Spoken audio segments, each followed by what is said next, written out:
Heavy bowling balls smashing into a fancy Jaguar, fake prostitutes gate crashing his business lunch, Jimmy planting fake photos. We all laughed at those moments, right? Seeing Jimmy and Kim ruin Howard Hamlin's life felt like a win. It was pure entertainment, and the show knew exactly what it was doing. Every choice was engineered to make you root for Jimmy and feel nothing for the man on the receiving end of his chaos. But hold on, if you actually step back and look at the facts, Howard didn't deserve a single second of that torture. In a universe filled with psychos, drug lords, and literal murderers, Howard Hamlin was just a guy trying to run a law firm. And here's the wild part. Vince Gilligan has said in interviews that Howard was originally written to be the antagonist of the entire show. Chuck was supposed to be the supportive older brother, but once they started filming and watching how the actors played off each other, the writers flipped it. Chuck became the villain, Howard became something stranger and sadder. A man whose entire arc is being blamed for things he didn't do. Better Call Saul pulled off one of the most striking audience manipulations in TV history, and most of us didn't even notice it until it was too late. Think about how that works. We watched a man get professionally canceled and our first instinct was to laugh. Because the camera was on Jimmy's side, because we were primed from episode 1 to see Howard as one obstacle rather than a person. Jimmy literally calls him Lord Vader in the pilot.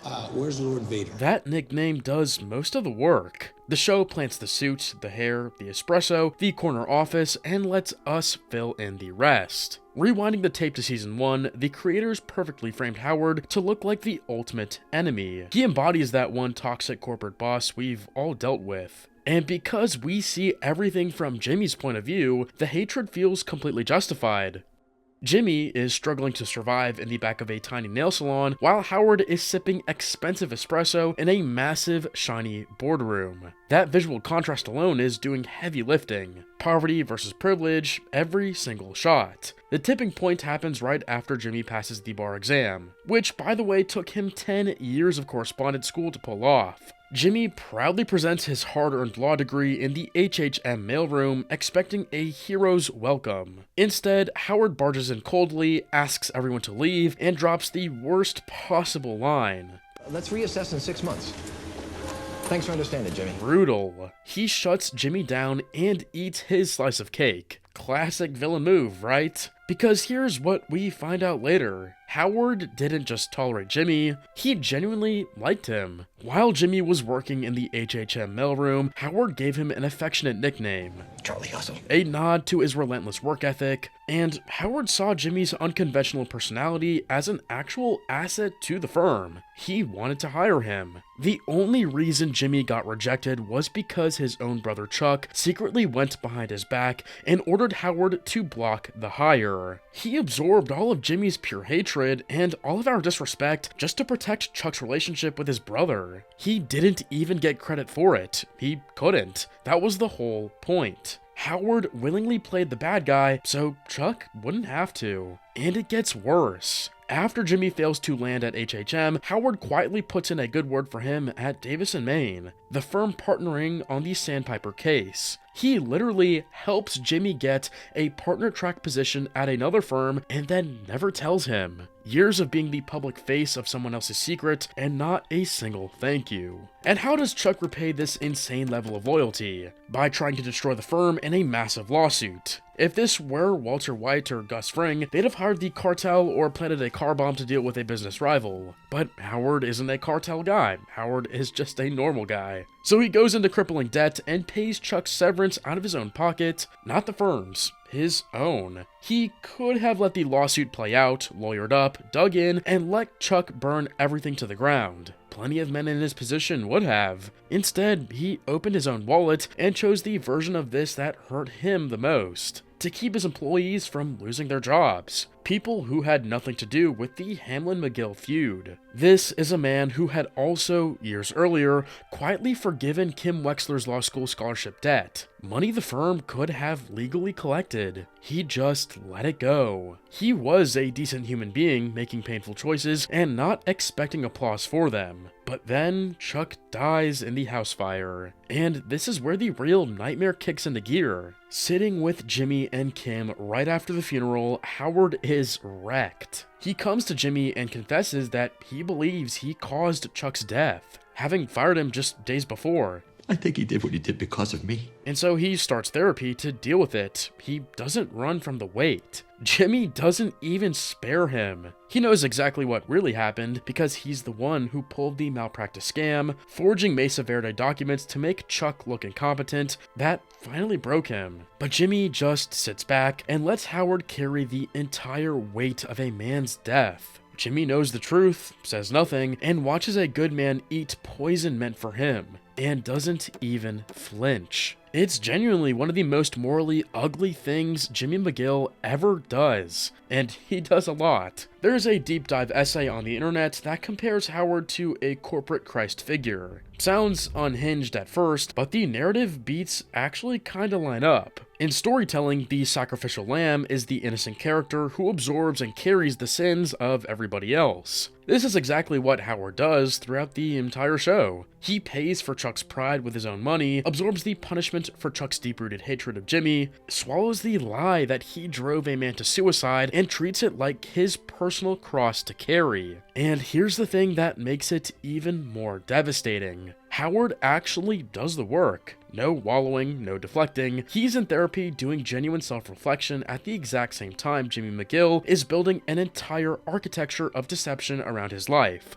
Howard is the only person in the entire city of Albuquerque actually putting in emotional work. Even Patrick Fabian, the actor who played him for 7 years, has said in interviews that Howard's only real sin in the entire series was not standing up to Chuck and doing Chuck's dirty work in the earlier parts of the series. Everything else was good faith. He tries to heal and to make things right, to truly turn the other cheek. He takes Jimmy out to a nice lunch and offers him a position at HHM. Says the past is the past, bygones are bygones. There's no angle here, no leverage play, just a man who genuinely wants to move forward like a functional adult. Jimmy's response? Throwing heavy bowling balls over a gate and smashing Howard's car. Howard is literally trying to be the bigger person, and the McGill brothers just keep throwing stones at him. He's carrying the weight of their sick, twisted rivalry without fully understanding how deep the rot goes. To him, this is professional jealousy, an old grudge. He has no idea he's standing at the edge of something that goes all the way down to the cartel. After Howard offers him a lifeline, Jimmy goes batshit. Doesn't just refuse, launches a full psychological warfare campaign, sends aggressive prostitutes to hijack Howard's quiet business lunch with his close friend Cliff Main. Watching Howard desperately try to explain the situation is hard to sit through. 1 minute, he's just vibing, catching up with one of his oldest professional friends, and suddenly he's painted as a complete, unhinged degenerate. This is the exact turning point when the illusion breaks. Jimmy and Kim are the absolute villains here. Howard isn't the big bad bully anymore. He's the victim.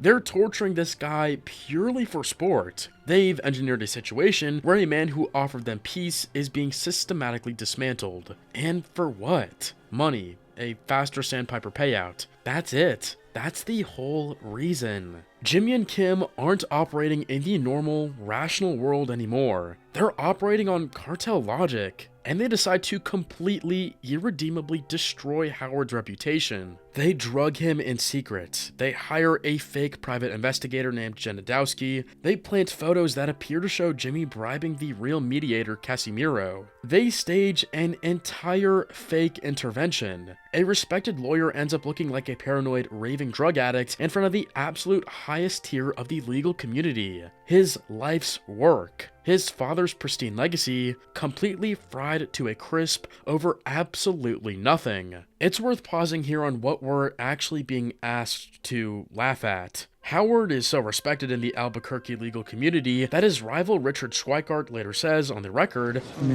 nobody could relate to a client quite like he could. And this is the head of a competing firm saying it. His best friend Cliff Main genuinely mourns him. He has trademarked his own shade of blue, Hamlindigo Blue, because the firm and his identity are completely fused. This is who Jimmy and Kim decide is funny to destroy. The cruelest part is that Howard starts to figure it out, and when he does, he doesn't go full scorched earth. No PI digging up dirt on Jimmy, no call with the DA, he does something way more poignant. Rents a boxing ring and handles it with his hands. He thinks they've settled the beef like men. Walked away from that ring genuinely believing something had been resolved, that this chapter was done, that two people who made each other's lives miserable had finally found some kind of catharsis. He thought he finally understood Jimmy McGill. Yeah, no, it definitely doesn't end it. This brings us to the final night. Howard walks into Jimmy and Kim's apartment with the whole scam figured out, a bottle of Macallan Scotch in hand,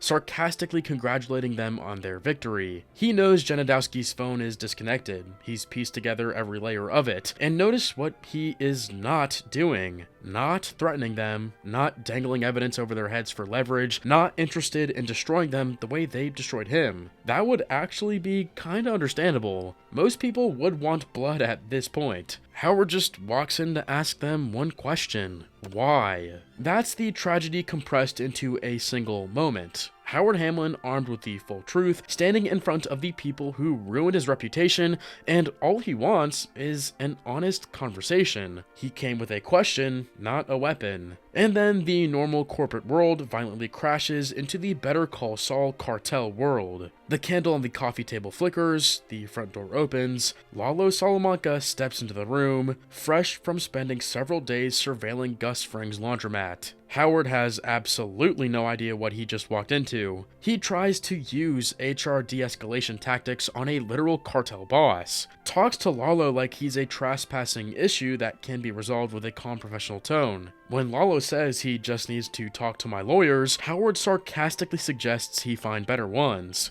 Oh, is that right? You want some advice? Find better lawyers. Kim is panicking, telling Howard to leave. He doesn't. His last words, cut off mid-sentence, There's really no need to... then the gunshot. When Howard's body hits the hardwood floor, it's the most sickening moment in the entire history of the show. No music, no build-up, no warning, just gone. Because Howard did everything right. He paid Chuck severance out of his own pocket, recommended Jimmy at Davis in Maine, forgave Kim's scholarship debt, went to therapy, offered Jimmy peace and a job, took a beating in a boxing ring like a grown man. By every reasonable moral standard, Howard Hamlin was owed a boring but decent life. Instead, he became instant collateral damage in a cartel war he didn't even know existed 3 blocks from his office. He died confused. Died not knowing who Lalo was. Not understanding the world he'd stumbled into, not getting the answers to the one question he came to ask. And his tragedy doesn't even stop when his heart stops beating. It's what they do to him after. Mike and Gus Fring's men drive Howard's car several states away to the ocean and stage it to look like Howard, high on cocaine, walked into the water and killed himself. The drug addict lie they invented for him in life becomes the official story of his death. His wife Cheryl is told her husband was a secret addict who took his own life. Then they bury his body under Gus Fring's super lab, in the same dirt hole as Lalo Salamanca, the man who shot him. Howard Hamlin, who paid his employees his salary out of pocket, who swallowed Chuck's cruelty without complaint, who offered Jimmy a 6-figure job after everything, ends up unnamed and unmourned, sharing a grave with his murderer. The only reason the truth ever surfaces is because Kim, years later, after she's left Jimmy and become someone else entirely, sends Cheryl an affidavit explaining what really happened. Cheryl spends the next chapter of her life out lawyer shopping, in Bill Oakley's words, planning to sue Kim for everything she has and everything she will ever have. That's the only justice Howard ever gets. A piece of paper, years late. We started this show fully convinced that Howard Hamlin was the villain, but in the end, he was the only decent guy left in the room. He just had the absolute worst luck of knowing Jimmy McGill. But what do you guys think? Did Howard Hamlin bring any of this on himself, or was he 100% a victim? Drop it in the comments below. Make sure to hit subscribe.